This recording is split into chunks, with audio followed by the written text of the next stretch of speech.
AIDS brings a response Fight from the against government. AIDS, the disease which claims life. Welcome to AIDS: The Lost Voices with me, William Hampson. In this series, we journey through the decades to explore how Britain reported on the AIDS pandemic. We'll delve into the newspaper archives from the 80s, 90s and noughties, unearthing individual stories that reveal the human experiences behind the headlines. Join me as we seek to understand the complexities of a crisis that reshaped lives and challenged societal perceptions. Ready? Let's go.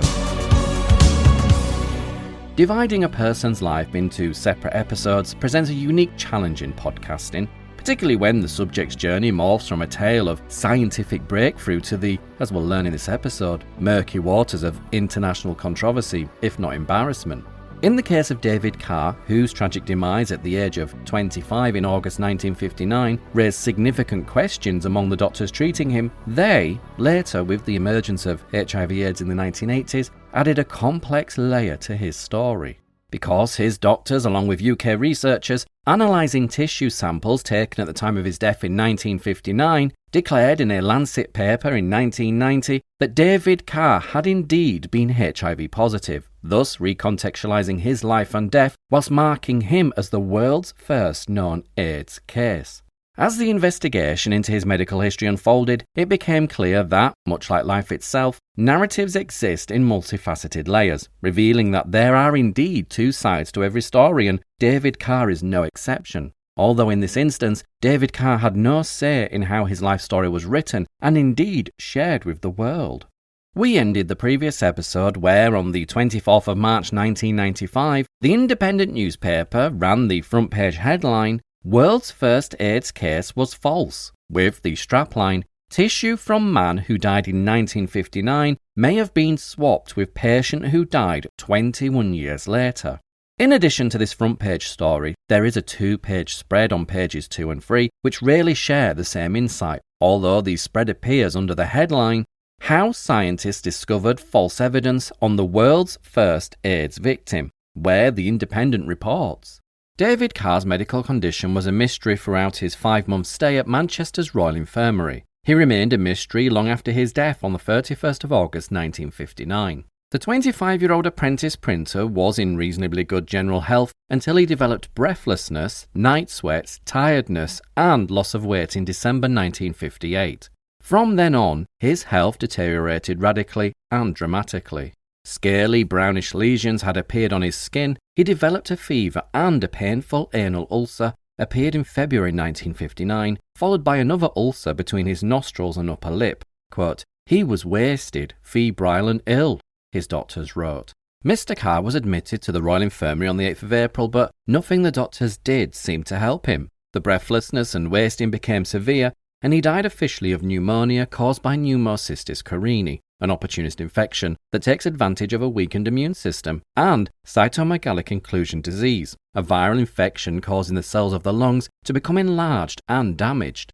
The case of David Carr was so unusual that the two doctors and the hospital pathologist studying him decided to describe it to the medical community by writing a detailed description in The Lancet. It was published on the 29th of October 1960. Trevor Stretton, medical registrar, John Leonard, senior registrar, and George Williams, the pathologist who carried out the autopsy on Mr. Carr, had no idea what was responsible for their patient's fatal fall into ill health. Judging by the complete lack of response to their Lancet paper, neither did anyone else. David Carr remained a medical enigma until the early 1980s. Sorry to just interrupt here, but how can it be a medical enigma when the previous episode, the newspapers were reporting that the official documented cause of death of David Carr was Wegener's granulomatosis, this rare condition. And also as well, we've just heard in this article, they're saying that his cause of death was a form of pneumonia, pneumocystis carinii, which takes advantage of a weakened immune system. Yes, it was commonly seen in AIDS patients, but you didn't have to have AIDS to die of pneumocystis carinii. As the article here states, you just had to have a condition that severely weakened your immune system.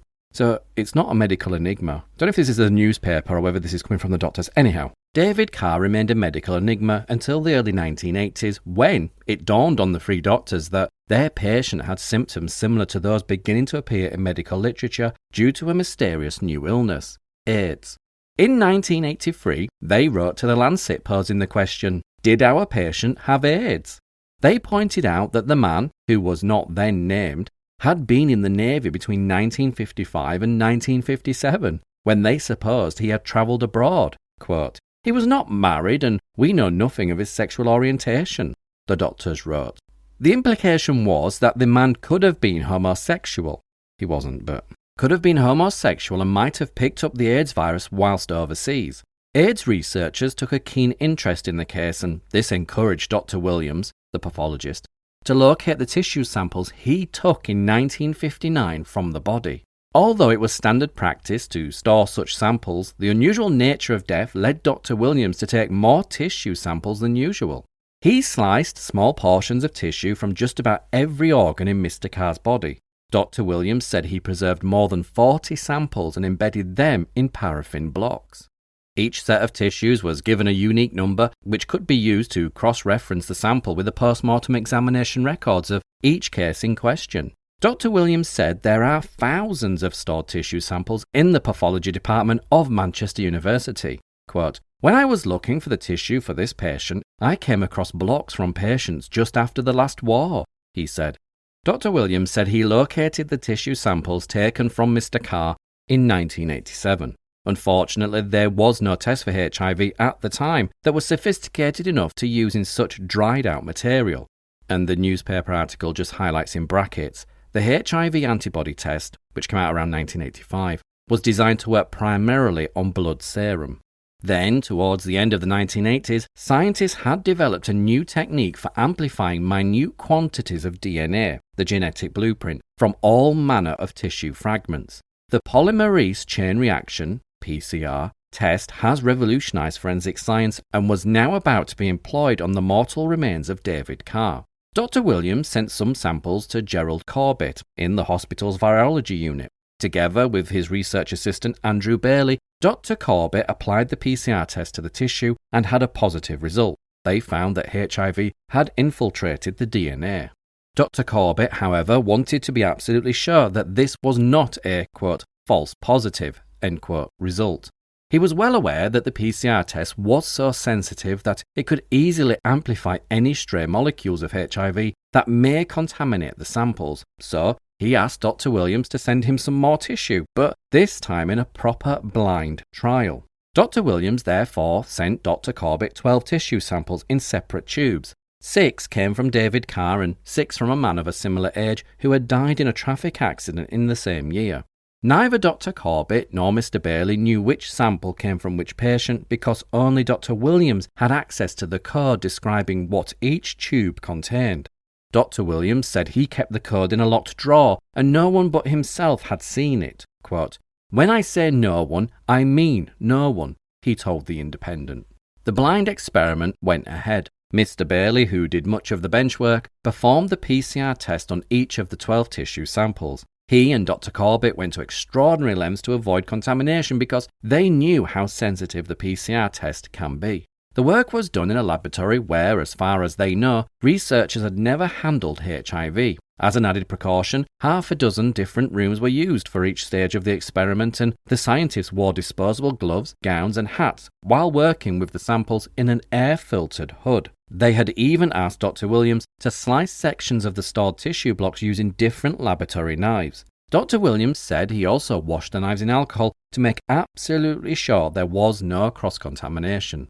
Mr. Bailey repeated the PCR experiment twice and got the same results each time. 4 of the tissues were positive for HIV, 8 were negative. It was left to Dr. Corbett to phone over the results to Dr. Williams, who had the code to hand. Dr. Corbett read the results through, quote, one by one, end quote, and was told that the 4 positives all came from David Carr. Kidney, bone marrow, spleen and throat tissue all had HIV present. Tissue from Carr's brain and liver were negative, as were all the tissue samples from the, quote, negative control, end quote.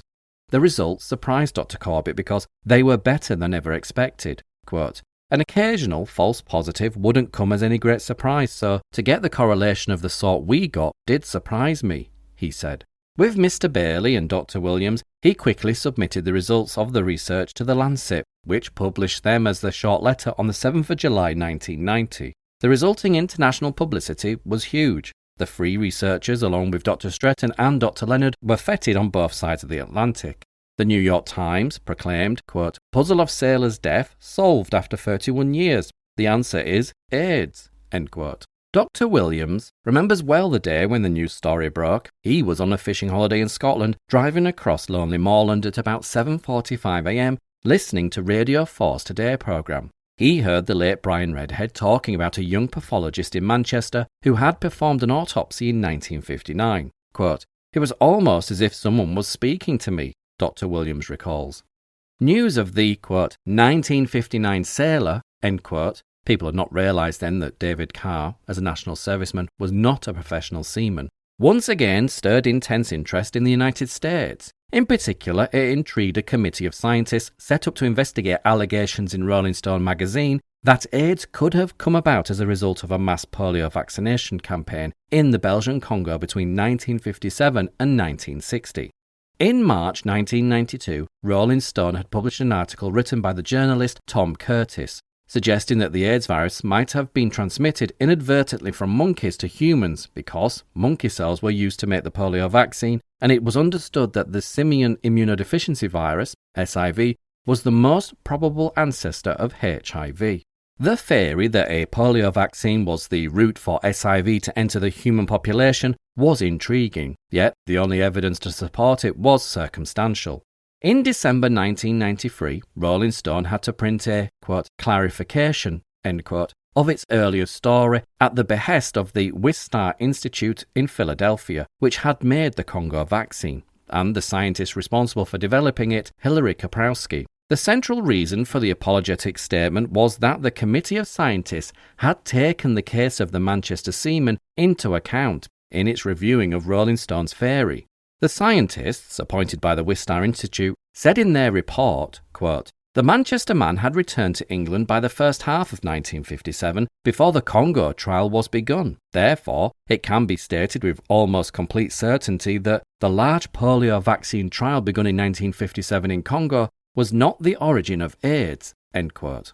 A Wistar Institute press statement in October 1992 reiterated the importance of the 1959 case. Quote, "The most conclusive evidence refuting the origin of the AIDS theory involves the earliest documented case of HIV-1 infection, a merchant marine, psych, who was symptomatic in 1958 and died of AIDS in 1959 in Manchester, England." Quote, "While this man travelled abroad to Northern Africa beginning in 1955, he had returned to England by the first half of 1957 before the Congo trial was begun." End quote. However, it was the tenacity of one member of this committee, David Carr, director of the Aaron Diamond AIDS Research Center in New York City and professor of medicine and microbiology at New York University School of Medicine, that has now cast grave doubts over the scientific validity of the case of the Manchester sailor.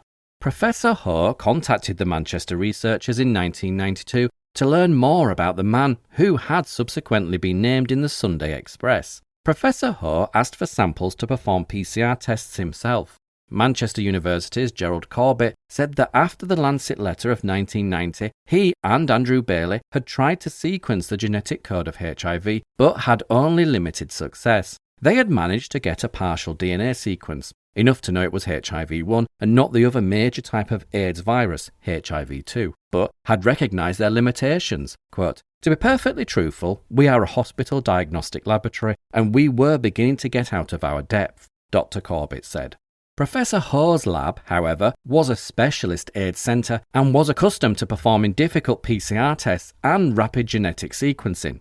Soon after being sent processed DNA from kidney tissue, which had been left over from the 1990 experiment, Professor Carr was able to isolate the entire sequence of HIV, quote, "with ease," end quote.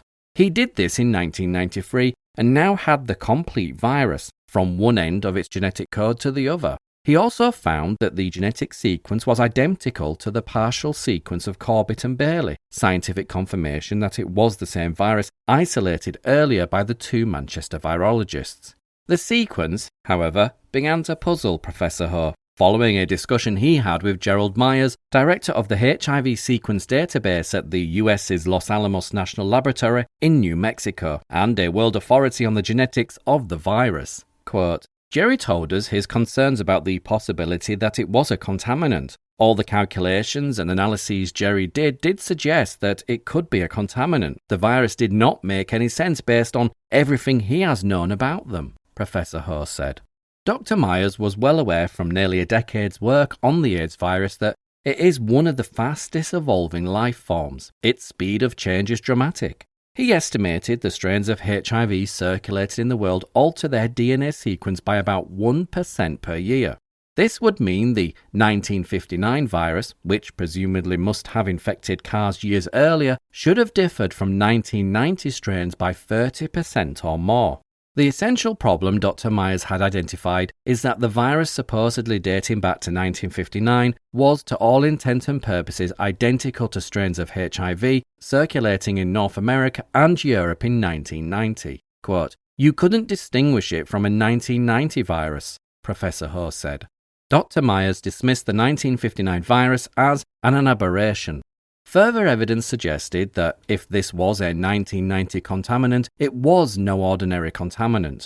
For a start, Dr. Ho had identified, quote, quasi-species, end quote, of HIV in the initial samples sent from Manchester. This means the virus he had detected was present as swarms of slightly different forms, indicating it was a genuine HIV infection with multiple copies of actively replicating virus. It could not be a one-off contaminant. Secondly, any accidental PCR contamination would be unlikely to result in an entire virus ending up in experimental material. Professor Ho was able to sequence the complete virus, which could only mean one of two things. Either a complete clone of HIV had somehow got into the tissue sample, or tissue was genuinely infected with the virus. The former is most unlikely, he said, because few laboratories use HIV clones and Dr. Corbett's lab is not one of them. And in any case, all sequences of such clones are known, and the sequence he determined was not from any known HIV clone in the world. This left the New York scientists with an uncomfortable conclusion. Quote, "Given what we've done now in the past few months, we would think the initial sequence was incorrect or there's been a sample mix-up. We even discussed wild ideas that someone intentionally provided us with a sample that just came from a contemporary AIDS patient," Professor Ho said. In summary, he concluded that the initial sample of genetic material from kidney tissue sent from Manchester was genuinely infected with HIV, but that this virus was disturbingly similar to 1990 strains. He faxed a note to Dr. Corbett in January 1994 saying how he was, quote, "greatly troubled," end quote, by the sequence. Professor Ho was so concerned that he decided to ask the Manchester researchers for the actual tissue samples themselves rather than processed DNA supposedly derived from them, to see for himself whether they contained HIV. After several months' delay, in February 1994, he received a set of 9 tissue batches from Dr. Williams and Dr. Corbett. Each was embedded in their original paraffin blocks. After an exhaustive series of tests using the most sensitive PCR tests available, however, he failed to find any evidence of HIV infection in any of the tissues, including kidney, throat, liver, heart, bone marrow, brain, and pancreas. As a final check, Professor Ho employed a sophisticated DNA test to see whether this set of tissues all came from the same person. They did. However, when he compared them against the DNA sent to him earlier, he was shocked to discover that this HIV-positive tissue was from another person. Furthermore, the size of fragments of a gene the scientists use as another check on their PCR technology indicated the two sets of samples from Manchester were from tissues of significantly different ages. The HIV-positive tissue generated large gene fragments, a clear indication it was recent tissue, whereas the second batch of HIV-negative tissue produced small fragments, showing the DNA had degraded as it does in older tissue. Everything pointed to the positive batch coming from a 1990 AIDS patient. Oh, God, embarrassing, isn't it? The 1990 Lancet research had therefore failed the ultimate scientific test of its validity, replication by other scientists. It will now have to be retracted. The tissues of David Carr appear, after all, to have been HIV negative, and his fatal illness the result of another unexplained cause. Mr. Carr's condition remains as much a mystery today as it was in 1959. Oh, Oh gosh, I don't even know how do you get out of that one? Anyhow, the very next day, on the 25th of March 1995, the Manchester Evening News ran the headline, New AIDS Test on Zero Man of 1959, where they concluded the article with this following insight. Dr. Williams, the pathologist, who retired 3 years ago, has approached the Medical Protection Society, of which he is a member, for legal advice on the matter. Oh. Meanwhile, senior doctors in Manchester confirmed that further tests are to be carried out on, quote, patient zero, end quote. Anyhow, the plot thickens, as on the same day, the 25th of March 1995, the Independent newspaper ran the headline, AIDS tissue taken to secret location, where they report, health officials yesterday refused to comment, quote, for security reasons, end quote, on the whereabouts of stored tissue samples from David Carr, who died in 1959 and was believed until yesterday to be the world's oldest confirmed case of AIDS. More than 40 blocks of tissue were taken from Carr at his 1959 post-mortem examination by Dr. George Williams, a retired pathologist at Manchester Royal Infirmary, and stored until recently at the hospital. Dr. Williams has told The Independent that he has, quote, sequestered, end quote, the tissue samples at a secret location. He said the tissue samples at the centre of the controversy over whether David Carr was HIV positive are of, quote, considerable historical value, end quote, and he wants to keep them safe. A spokesman for the Manchester Royal Infirmary said the precise whereabouts of the tissue samples will remain confidential because of the need to keep them secure. She refused to say whether the hospital knows where the tissue is kept, whether Dr. Williams had received permission to sequester it, or on the legal position regarding who owns the tissue. David Carr's tissue is of crucial importance because Manchester University and the Royal Infirmary want to repeat tests performed by Professor David Carr, director of the Aaron Diamond AIDS Research Centre in New York, who found that the tissue from David Carr was HIV negative. It's turning into quite the drama. But then, a few days later, on the 28th of March 1995, in a response to the Independent newspaper's coverage of the story around David Carr, a letter was published in the same newspaper from Dr. John Leonard and Dr. Trevor Stretton, the two doctors who had attended to David Carr at the Manchester Royal Infirmary. They printed the letter under the headline, Evidence Backs First AIDS Case, and the doctors asserted that they stood by David Carr's tissue testing HIV positive, where they wrote, Sir, as clinicians responsible for the care of the patient described as, quote, the world's first case of AIDS, end quote, front page article 24th of March, we wish to affirm our total confidence in the integrity of our pathologist colleague, Dr. George Williams. The suggestion that there was deliberate tampering with the scientific evidence is unworthy of your paper. Scarcely less credible is the alternative implication that tissue samples in such a sensitive and unique patient were mixed up in the laboratory. We also find it strange that Professor David Carr, director of the Aaron Diamond AIDS Research Centre, New York, should have chosen to reveal his findings to a daily newspaper rather than in a medical or scientific journal where they could be properly evaluated by those qualified to comment. Whatever the ultimate conclusions of the virologists may be, we remain confident that our patient in 1959 did indeed suffer from the condition now known as AIDS. Your headline, quote, world's first AIDS case was false, end quote, is both misleading and unsubstantiated by the medical and virological evidence presently available. Yours faithfully, John Leonard, Hopesay, Shropshire, Trevor Stretton, Cheadle-Hulme, Cheshire, 25th of March, 1995. So, the doctors are standing by their results, which, who can blame them really? It must have been a hard pill to swallow. Anyhow, it doesn't end there, as everyone involved is being approached for answers, this time the turn of Dr. Gerald Corbett, who carried out the initial tests on David Carr's tissue samples. His findings have come under renewed scrutiny following the explosive claims that the National Health Service, the NHS, suppressed the truth behind what was now dubbed the false AIDS case, where the Independent ran the headline on the 6th of April 1995, Admission of false AIDS case suppressed by NHS, where they reported.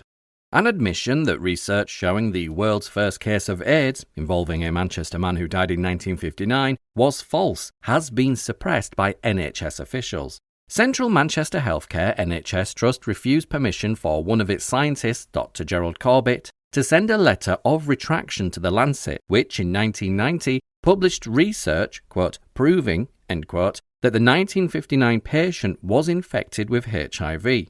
The science journal, Nature, today publishes the evidence that categorically refutes the 1990 study. A reanalysis of tissue material dating back to 1959 failed to find any evidence of HIV with the most sensitive techniques available. Scientists also found the tissue used in the 1990 study did not appear to come from the 1959 patient. After articles in The Independent on the 24th of March, where the Lancet research was shown to be false, senior representatives of the trust, which runs the Manchester Royal Infirmary, told Dr. Corbett not to submit the retraction he had prepared.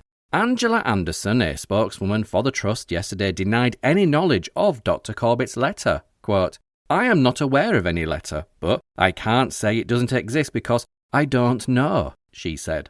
However, Dr. Corbett, who has since been told not to talk to the press, had previously told The Independent, quote, "The results we produced in 1990 and published are clearly invalidated for whatever reasons," end quote. Asked whether he intended to publish a correction, Dr. Corbett replied, quote, "Indeed, I'm the first to agree with you on this. I've got a letter in draft," end quote.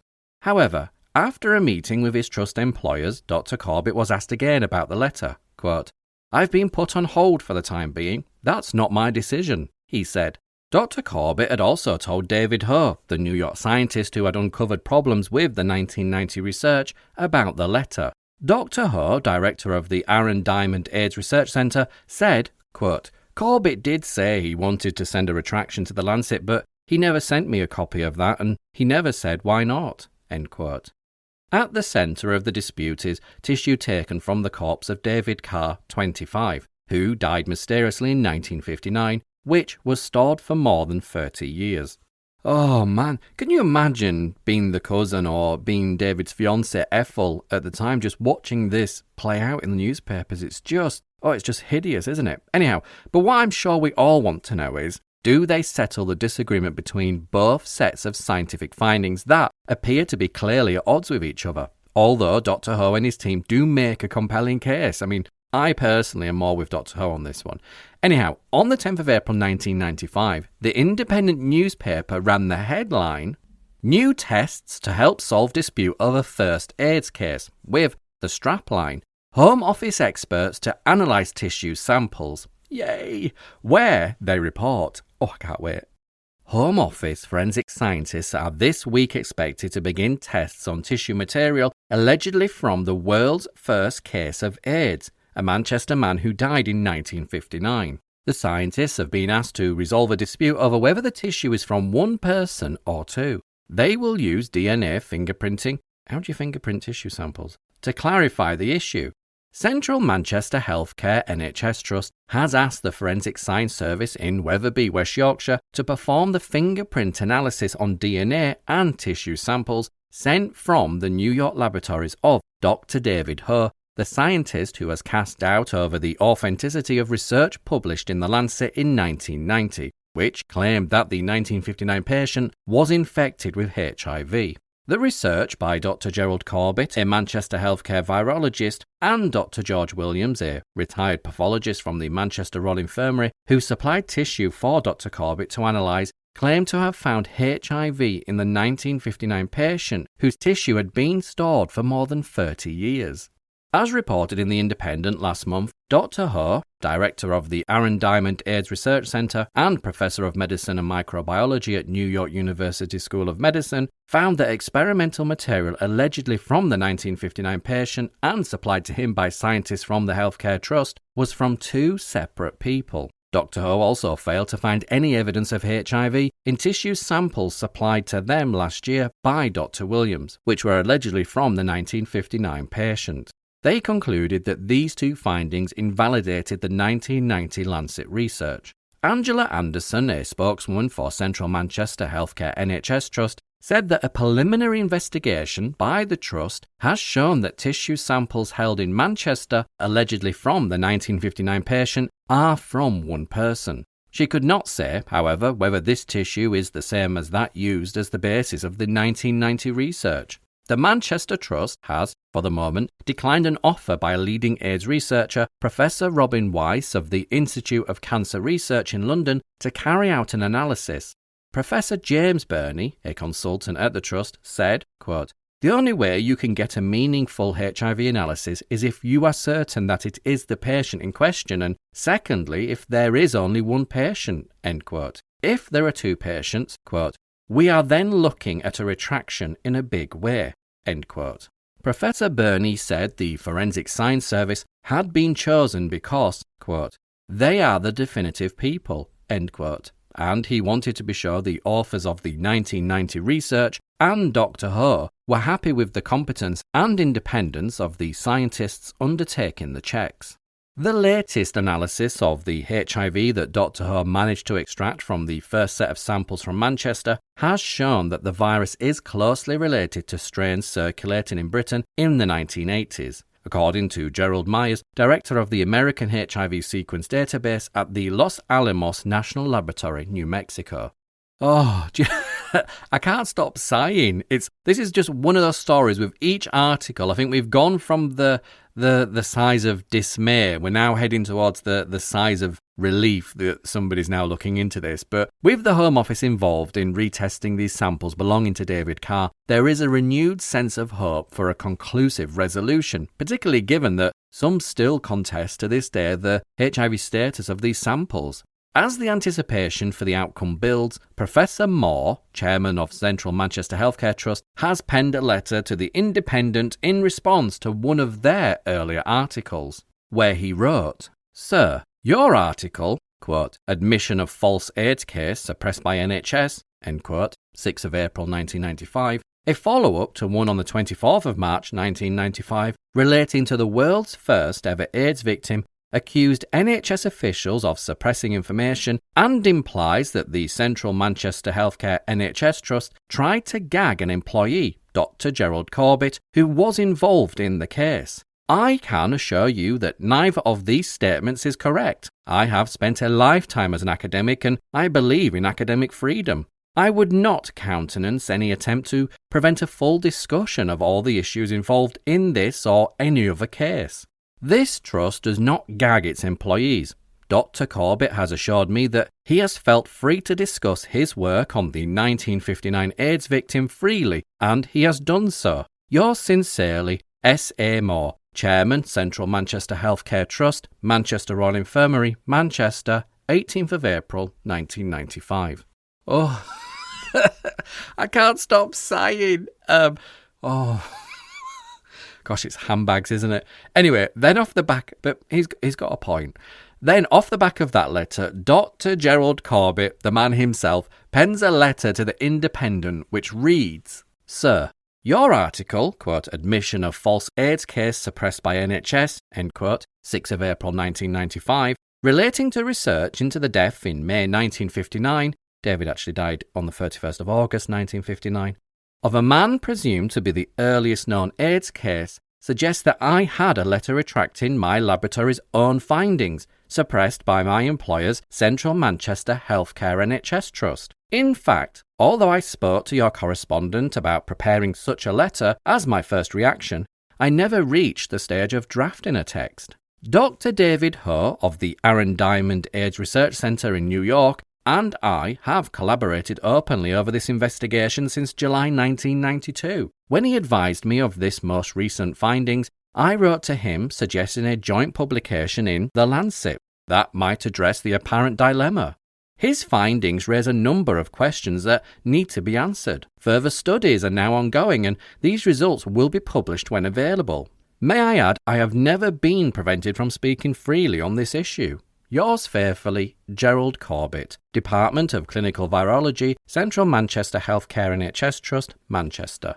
And his letter was printed in The Independent on the 3rd of May 1995. Then, by the 19th of January 1996, the Home Office, having completed its testing and communicated its findings to the doctors involved, prompted widespread media coverage, particularly in the Independent newspaper, which prominently featured the headline, "Scientists admit error on first AIDS case," where they report, claims that the world's first AIDS case was a sailor from Manchester who died in 1959 were wrong. Two of the scientists who did the original research have admitted. The scientists say the mistake arose because tissue samples from the patient probably became contaminated with a modern strain of HIV. Doubts over the validity of the claim were first revealed in The Independent last year. Subsequent tests show that David Carr, a 25-year-old who died of a mysterious illness, although Wegener's granulomatosis is not so mysterious, rare but not mysterious, illness in Manchester Royal Infirmary was not infected with the virus, HIV. In a letter published in tomorrow's issue of the Lancet, two of the scientists, Andrew Bailey and Gerald Corbett, admit, quote, "We can find no evidence to suggest the 1959 Manchester patient carried HIV," end quote. It was another letter signed by Dr. George Williams, a pathologist at Manchester University, Mr. Corbett and Mr. Bailey, published in the Lancet in 1990, which brought worldwide attention and acclaim. It challenged the accepted view that AIDS, first reported in 1981, was a newly emerging disease. Dr. Williams, who carried out the post-mortem examination on Mr. Carr in 1959, retrieved samples of Mr. Carr's tissue which had been in storage for more than 30 years for detailed analysis by colleagues at the university. Dr. Williams had remembered the case because it was so unusual. Mr. Carr had suffered from infections common in AIDS patients. In 1994, however, leading American AIDS scientists questioned the validity of the research carried out by the team. They had studied the genetic makeup of the Carr virus and were astonished to find that it was identical to HIV strains circulating in the 1980s.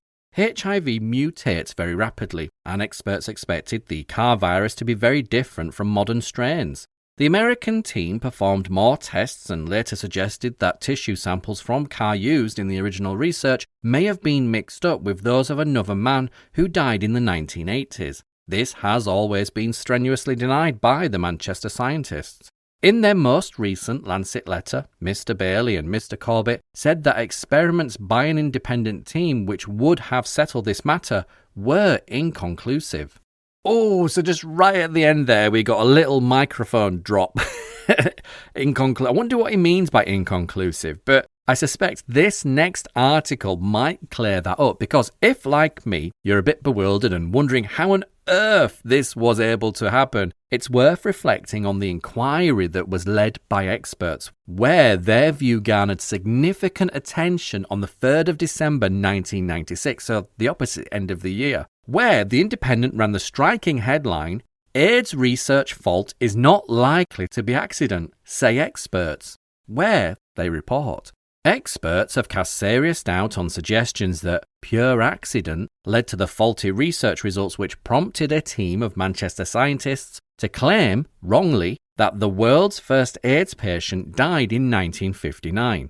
Following an investigation by The Independent, which first revealed doubts about the research, the experts, who include an Oxford professor, say there is only a 3% chance that faulty tests which led to the claims arose through bad luck.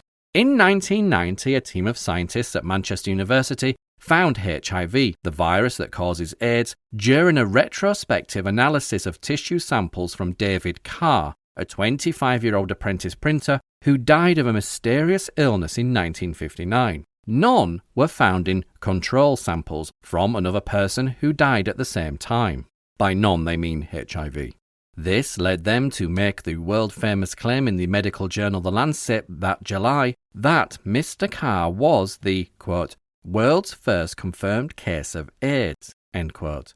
Based on this, a number of scientists theorized that AIDS was an ancient disease rather than a new one which had arisen in the past few decades. But the Manchester claim was subsequently exploded by The Independent, which revealed in March 1995 that American researchers had determined that the strain of HIV found in the tissues evolved too recently to have existed in 1959. In January 1996, Andrew Bailey and Gerald Corbett, two of the three scientists who submitted the paper, wrote to The Lancet to admit, quote, "We can find no evidence to suggest that the 1959 Manchester patient carried HIV," end quote. Edward Hooper, a medical researcher, and Professor William Hamilton, a geneticist at Oxford University, suggest two possible causes. The error which led to HIV being found only in Mr. Carr's samples could either have occurred before the samples were sent to the laboratory where they were analysed, or by a mistake in breaking the, quote, double-blind, end quote, coding, which prevented them knowing whether the samples came from Mr. Carr or from a control donor. Few alternative scenarios appear feasible. Contamination of samples from Mr. Carr by an HIV-infected knife would only be explicable if, quote, the knife supposedly wiped itself clean, end quote, on the control samples, they say. But Professor Hamilton said, quote, the fact that there are at least 3 human genotypes involved suggests it cannot have been a simple contamination, end quote.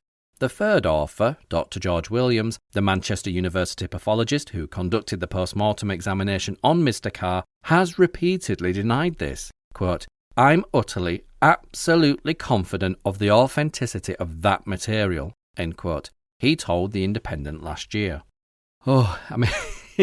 It still doesn't answer the question of how that tissue became to be contaminated, but I think going back to what Dr. Howard discovered earlier, and it seems to be the case here, that the HIV virus on the tissue was too modern to be from 1959, with less mutation, because we've heard about how quickly the virus mutates itself. So it was a modern virus on old tissue, 30-year-old tissue. Anyhow, at this point, I realised the necessity of speaking to someone involved in the matter. My search revealed that Dr. Trevor Stretton had sadly passed away as recently as 2022, and I was unable to locate either Dr. John Leonard or Dr. George Williams. However, I did manage to find and reach out to Professor David Carr, but I was premature in reaching out to him before I'd gathered all the articles sharing how this all ended. I sent him an email and he graciously, and I have to say, responded rapidly, where he stated, quote, I am afraid that I have nothing more to add to the case of David Carr, end quote. And can you blame him? Because, as we have just heard, this whole affair is a complete mess. And for us here in the UK, embarrassing, if not upsetting for the surviving relatives of David Carr. The only saving grace was that both David's parents had sadly passed away by the time this story broke. It would have been horrendous to have subjected them to this circus. The stigma of HIV/AIDS at the time, alongside intrusive questions regarding their son's sexuality, whether he was gay or bisexual, would have only added to the anguish. From what we've gathered, David was neither gay nor bisexual, as he was happily engaged to a local girl called Ethel. Nevertheless, this narrative would have inflicted additional grief upon a family already mourning their loss, compounding a tragedy with unwarranted speculation and prejudice. Professor David Carr's profound insights in this case and his pioneering work since have undeniably transformed the landscape of HIV/AIDS research. His commitment to advancing the understanding of this virus has led to significant breakthroughs, particularly in the development of combination antiretroviral therapy, which effectively redefined HIV from a terminal diagnosis to a manageable chronic condition. The impact of his expertise is deeply felt, as illustrated by his willingness to engage personally in the investigation of David Carr's case. Had Professor Carr not intervened to conduct tests on the tissue samples himself, the prevailing narrative surrounding David Carr could have perpetuated inaccuracies that might have otherwise gone unchallenged. And I'm not for a second suggesting any malpractice by the UK physicians or individuals concerned, but it is noteworthy that certain experts held differing views on the matter, highlighting the complexities that can arise in medical interpretations. I guess only those involved in any form of wrongdoing, if any took place, know the truth. But the important element of this case is that the science on 2 occasions confirmed that David Carr was not living with HIV/AIDS, and it was not the cause or a contributing factor to his death. This finding is significant not only for the clarity it offers regarding David Carr's health, but also for the broader implication it holds for understanding the circumstances surrounding his life and passing. The press widely reported that the official cause of David's death was recorded as Wegener's granulomatosis, a rare condition characterized by the inflammation of blood vessels predominantly affecting the ears, nose, sinuses, kidneys, and lungs. Symptoms aligned with those documented during David Carr's 20-week hospital stay included night sweats, weakness, fatigue, weight loss, and the presence of a swollen nose. Furthermore, with a simple search on the internet, Cleveland Clinic literature notes that the condition may manifest on the skin as mottled patterns or lesions that were also found to be present on David, marked by, as we heard, brown scaly splotches. Despite parallels to symptoms associated with HIV/AIDS and those experienced by David Carr, it appears there is no basis to question the doctor's recorded cause of death of Wegener's granulomatosis. Why they felt David's death was a, quote, mystery, end quote, is perhaps beyond my intelligence, given their diagnosis aligns coherently with the evidence and observations that we heard of during David's prolonged illness, and that they officially recorded upon his death. And in regards to HIV and AIDS being around in 1959, Professor Ho, in his response to me, did go on to state, quote, there were clearly cases of HIV infection in 1959, but those were localized to Africa. In fact, HIV probably entered the human population there about 100 years ago, but there is no evidence it got out of Africa until the 1970s, end quote. And between me emailing Professor Ho and his response, I did find an article in the Birmingham Post on the 5th of February 1998 where they ran the headline, Man Who Gave the World AIDS in 1959. Oh, before we hear the article, it is vital to recognise that headlines suggesting the blame for HIV rests solely with one individual can be misleading and reductive. And it's just fucking plain stupid, if you ask me. Anyway, back to the script. Oh, bleep that out. The notion that one person can be definitively identified as responsible for such a widespread epidemic is not only improbable but undermines the collective responsibility necessary for education, prevention and support. So, the article I mentioned goes on to state, researchers say they have traced the very first case of HIV infection to a man living in what was then the Belgian Congo in 1959. They say their findings shows the human immunodeficiency virus that causes AIDS first showed up in people 10 to 20 years earlier than previously estimated. The man was a Bantu living in Leopoldville, now Kinshasa, in the Democratic Republic of Congo. Dr. David Ho and his colleagues at the Aaron Diamond AIDS Research Center in New York said, a sample of his blood produced HIV that looks like an ancestor of several subtypes of HIV now found around the world. It suggests that HIV, quote, evolved from a single introduction into the Africa population in a time frame not long before 1959, they said. The ancestral HIV-1 must have existed before 1959, probably only a few years before 1959, end quote. Mr. Tofu Zhu, who worked on the study, told the 5th Conference on Retroviruses and Opportunist Infections. HIV probably originated in the late 1940s or early 1950s, quote, a decade or two earlier than previous estimates of the introduction of HIV-1 into the human population, end quote. The fate of the 1959 victim is unknown. Using genetic dating methods, Dr. Ho's team determined the virus could not have existed for many years before 1959. Many scientists think the virus spread to people through infected ape or monkey meat. And we have to remember this article was from 1998, so the advances in science and understanding may have changed. An only child, David Carr was survived by his parents Agnes, who sadly passed away on the 21st of April 1965, aged 54. His father, Herbert David Carr, placed the following notice in the Manchester Evening News on the 6th anniversary of his son's death in the same year of the loss of his wife Agnes. Cherished memories of David, my beloved son. Called to higher life, August 31st, 1959. Also, Agnes, my beloved wife. Called to higher life, April the 21st, 1965. Memories are something no one can steal. Losing you is a heartache no one can heal. The tears in my eyes I still wipe away, but in my heart you will always remain. So sadly missed, Dave.